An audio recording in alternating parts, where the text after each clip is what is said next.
കുട്ടികളെ നമസ്കാരം. ഗുരുവിനോട് യാത്ര പറഞ്ഞ് പോന്നു കഴിഞ്ഞാൽ പിന്നെ ഗുരുവിനെ മറക്കരുത്. അദ്ദേഹത്തിൻ്റെ ഗുരു ശുശ്രൂഷ കൊണ്ട് നമുക്ക് കിട്ടിയിട്ടില്ല ഉള്ള കാരുണ്യം, അതുവഴി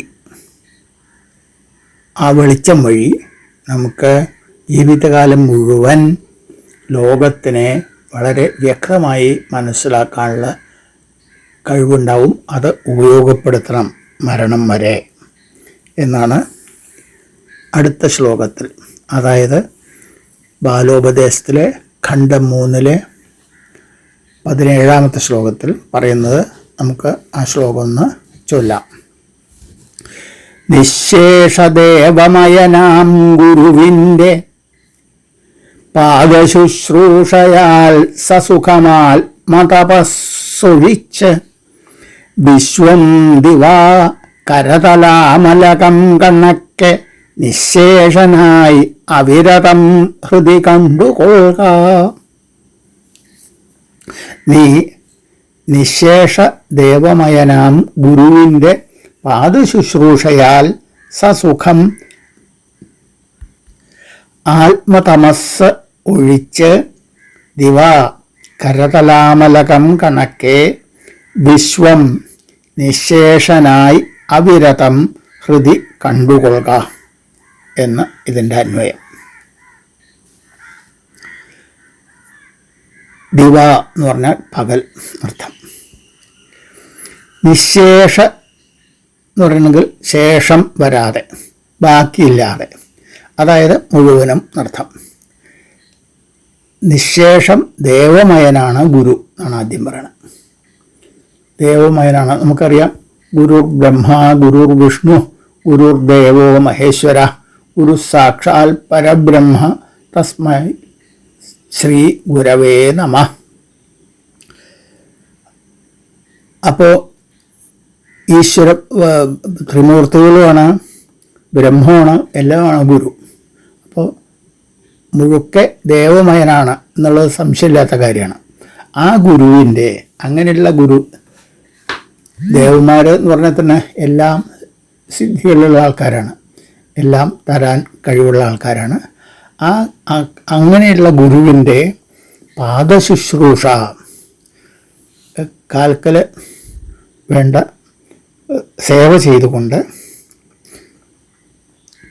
സസുഖം, വിഷമല്ലാതെ സൗഖ്യത്തോടു കൂടിയിട്ട്, പിന്നെ തമസ്സൊഴിച്ച്, ആത്മതപസ്, അവനവൻ്റെ മനസ്സിലുള്ള അജ്ഞാനം അതൊക്കെ എല്ലാം മാറ്റി ഈ ഗുരുവിൻ്റെ കൃപയാകുന്ന വെളിച്ചത്തിൽ ഇരുട്ട് അകറ്റിയ ശേഷം വിശ്വം, ലോകം, അതിനെ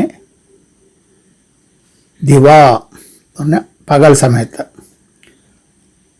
സമയത്ത് നല്ല വെളിച്ചമുണ്ടല്ലോ, ആ വെളിച്ചത്തിൽ കരതലാമലകം എന്ന് പറഞ്ഞാൽ എന്താ, ഉള്ളം കയ്യിലെ നെല്ലിക്ക. വളരെ വ്യക്തമായിട്ട് നമുക്ക് മനസ്സിലാക്കാൻ പറ്റും. ലോകത്തിന് മുഴുവൻ ഉള്ളം കയ്യിലുള്ളൊരു നെല്ലിക്ക പോലെ മനസ്സിലാക്കാൻ പറ്റുന്നുണ്ടെങ്കിൽ ലോകത്തിലുള്ള എല്ലാ സംഗതികളും നമുക്ക് മനസ്സിലാക്കാൻ പറ്റും.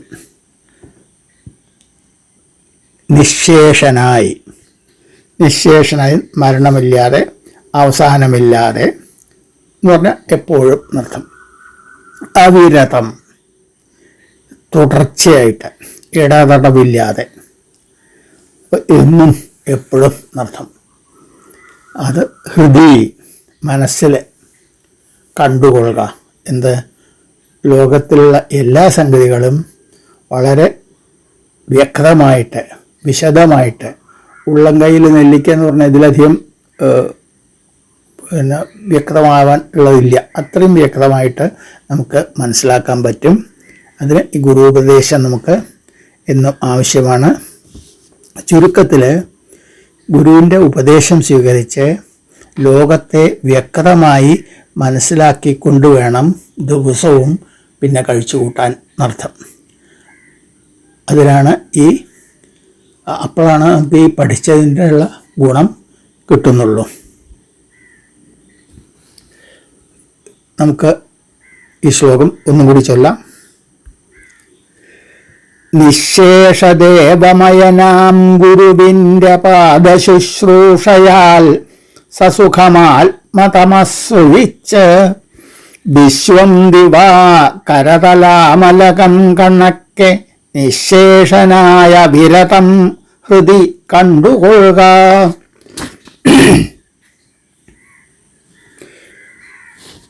ഈ തുടക്കത്തിൽ കവി പറഞ്ഞത് നിങ്ങൾക്ക് ഓർമ്മയുണ്ടോ? മുഖത്തു നാം കാൺമതു രണ്ടുമല്ലാതകത്ത് വേറിട്ടൊരു ദൃഷ്ടിയുണ്ട്, വികഥനം ചൊല്ലുകയല്ല നാനാജഗത്തും ഒന്നിച്ചിതുകൊണ്ടു കാണാം.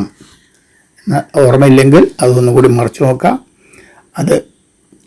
അത് തന്നെയാണ് പറഞ്ഞത്. അപ്പോൾ ആദ്യം എന്താണ് പറയാൻ പോണതെന്ന് പറഞ്ഞു, പിന്നെ വിസ്തരിച്ച് എങ്ങനെയാണ് ഓരോ മനസ്സിലാക്കേണ്ടതെന്നുള്ളത് വിസ്തരിച്ച് പറഞ്ഞു. അപ്പോൾ അവസാനം അത് വീണ്ടും ഒന്നും കൂടി ഓർമ്മപ്പെടുത്തുകയാണ്, നല്ലൊരു വാഗ്മിയെ പോലെ. എന്താണ് പറയാൻ പോണതെന്ന് പറയുക, പിന്നെ അത് വിസ്തരിച്ച് പറയുക, പിന്നെ എന്തേ പറഞ്ഞതെന്ന് പറയാം. അതാണ് ഇപ്പം ഈ കണ്ണു തുറക്കാൻ വിദ്യാഭ്യാസം വേണം. ആ വിദ്യാഭ്യാസത്തിൻ്റെ എല്ലാ കാര്യങ്ങളും വിസ്തരിച്ച് പറഞ്ഞിട്ട് ഇപ്പോൾ ഉപസംഹരിക്കുകയാണ് ഈ വിഷയം. അതാണ് വീണ്ടും അത് അകത്തുള്ള ദിവ്യദൃഷ്ടിയെപ്പറ്റി വീണ്ടും എടുത്ത് പറഞ്ഞിരിക്കുന്നത്. ഇങ്ങനെ 2-3 തവണ ആവർത്തിച്ചാലാണ് അത് എല്ലാവർക്കും ഒരുപോലെ മനസ്സിലേക്ക് പതിയുള്ളൂ. അതിനു വേണ്ടിയാണ് പ്രത്യേകിച്ച് കുട്ടികൾക്ക് അങ്ങനെ റിപ്പീറ്റേഷൻ വളരെ ആവശ്യമായി വരും. അപ്പോഴാണ് അത് പിന്നീട് ആവശ്യ സമയത്ത് ഓർമ്മ വരുള്ളൂ. അതാണ് ഇങ്ങനെ എടുത്ത് വീണ്ടും വീണ്ടും പറഞ്ഞത് തന്നെ പറയുന്നത്. ഇത് മനസ്സ് ആക്കി ശ്ലോകം പഠിച്ചു വയ്ക്കാം. നമുക്ക് അടുത്ത ശ്ലോകം അടുത്ത ദിവസമാവട്ടെ. എല്ലാവർക്കും നമസ്കാരം.